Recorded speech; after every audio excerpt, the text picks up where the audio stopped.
Hello and welcome. This is Ancient Saiyan bringing you tales from the Dragon Ball multiverse. Today we have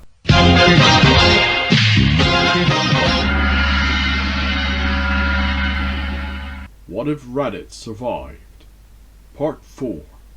Far across the universe, the evil Emperor Frieza is growing suspicious. It's been far too long since I've heard from Vegeta and his squad. Perhaps our prince has forgotten who he serves. Zarbon, summon Qui. At once, Lord Frieza. Moments later, Qui kneels before Frieza, eager to serve. Lord Frieza, you called for me. Yes, Qui, I have a task for you. Find Vegeta and his crew. I'm growing suspicious of their silence.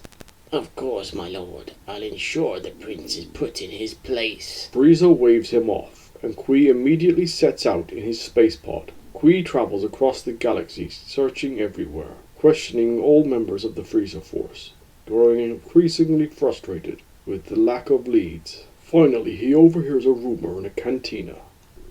Hey, you hear about that Saiyan survivor? Spiky-haired guy. Doesn't work with the Frieza force. A Saiyan survivor, you say? Interesting.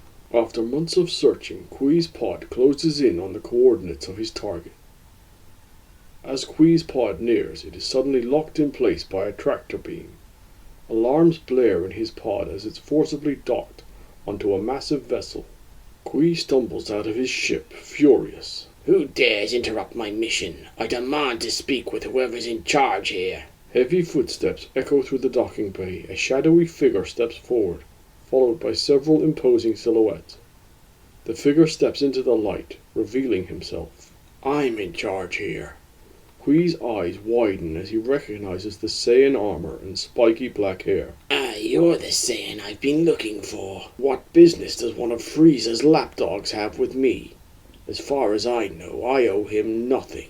Qui straightens up, trying to maintain his composure. I'm looking for Prince Vegeta and his crew. They've been unresponsive. Vegeta? Puh, that arrogant little brat. I've never had much use for him or his family. Perhaps not, but this could be an opportunity for you. If you help me locate him, it could put you in Frieza's good graces. Frieza's good graces? That's not something I care for. But hunting Vegeta could be entertaining. Very well. Consider Turles and the Crusher Corps at your service. Excellent. With your help, we'll track down the prince in no time. Not so fast, Frieza dog. First, my crew and I have a little business to take care of. There's a nearby planet that needs harvesting. Once we're done, I'll help you with your little errand. Fine, but make it quick. Lord Frieza doesn't like to be kept waiting. Prepare the ship. We've a planet to conquer.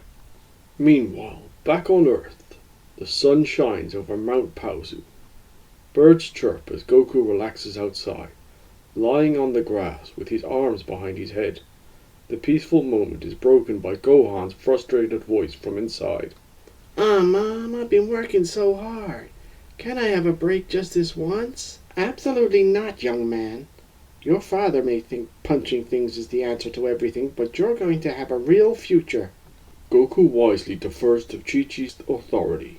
At least I get a day off. Meanwhile, inside the gravity chamber, Vegeta and Nappa train fiercely. Sweat drips down their faces as they exchange blows at high speed.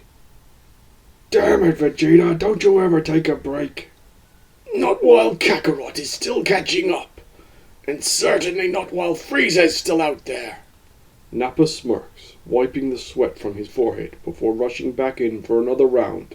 Elsewhere, Raditz and Launch stroll through the park, Launch clinging to his arm excitedly.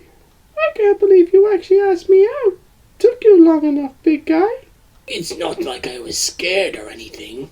They stop at a strongman game. Raditz curiously picks up the hammer and gives it a casual swing. The bell flies off the top of the machine and into the sky. Hey, what the hell? You broke it. Tch, weak construction. Before the attendant can argue, Launch sneezes, her hair turning blonde. She immediately whips out her gun and points it at him. You got a problem, buddy? No, ma'am. They move on to the shooting gallery, where Launch pulls out her own pistol and effortlessly shoots every target. Hey, you can't use your own gun, that's cheating! Raditz smirks, raises a hand, firing a small key blast that obliterates the entire game booth. The worker stares in horror. Guess that means we win.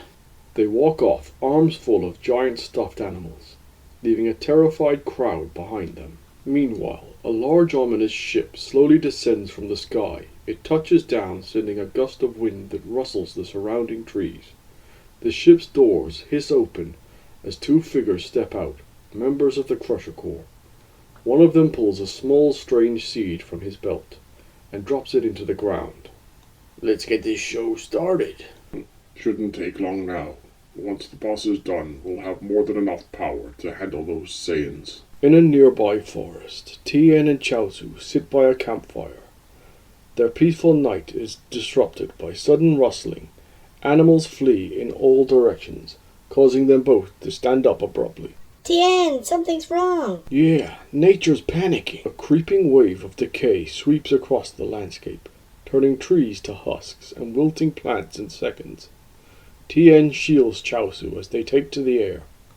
We have to find out what's causing this. They fly a short distance and spot a massive spaceship nestled near the edge of the ruined forest. Not far behind it, an enormous tree stretches ominously into the sky, its roots pulsating with energy as it drains the land. Chaozu, we have to warn the others. Suddenly, you won't be warning anyone. Tien and Chaozu spin around. Days and Cacao step out behind the withered trees. This world is ours now. The two Earthlings launch into battle, but it quickly becomes apparent they're outmatched. Days blocks Tien's attacks with ease, mocking him. Cacao shrugs off Chaozu's psychic blast, grabbing him and hurling him into a tree. They're too strong. Just then, Wolfang Fist! Yamcha crashes onto the scene, landing a flurry of blows on Cacao, knocking him back. Looks like I got here just in time. Another lamb to the slaughter. A 3-on-2 battle begins. Yamcha keeps Days busy, but the alien is toying with him, smirking with every dodge and block. Tien and Chaozu fight Cacao, but fatigue and damage slow them down. The heroes are bloodied, barely able to stand. We can't win like this! A flash of blinding light erupts. When it fades, the Earthlings are gone.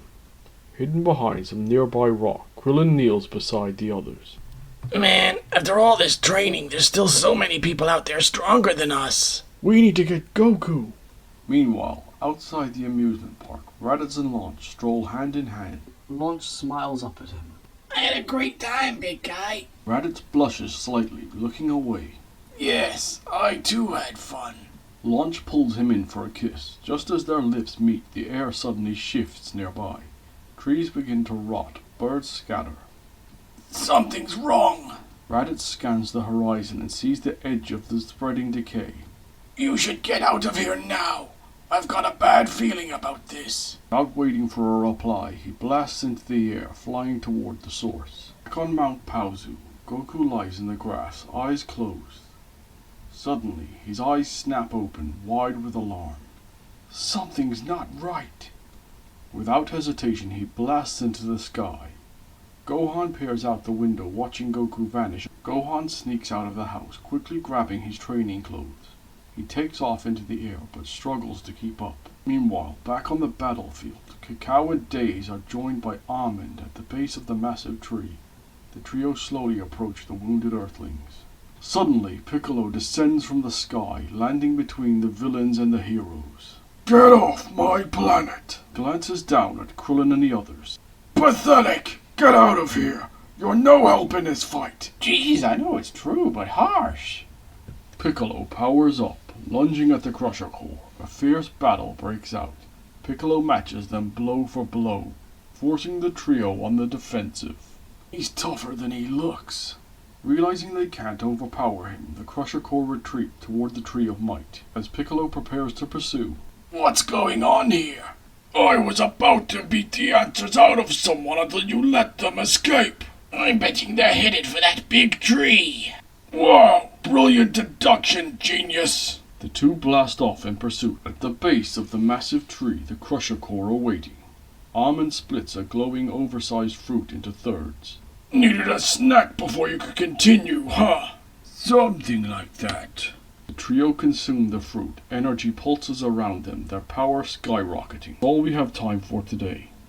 If you like this content, please like, share, comment, and subscribe. I am Ancient Saiyan. Have a nice day.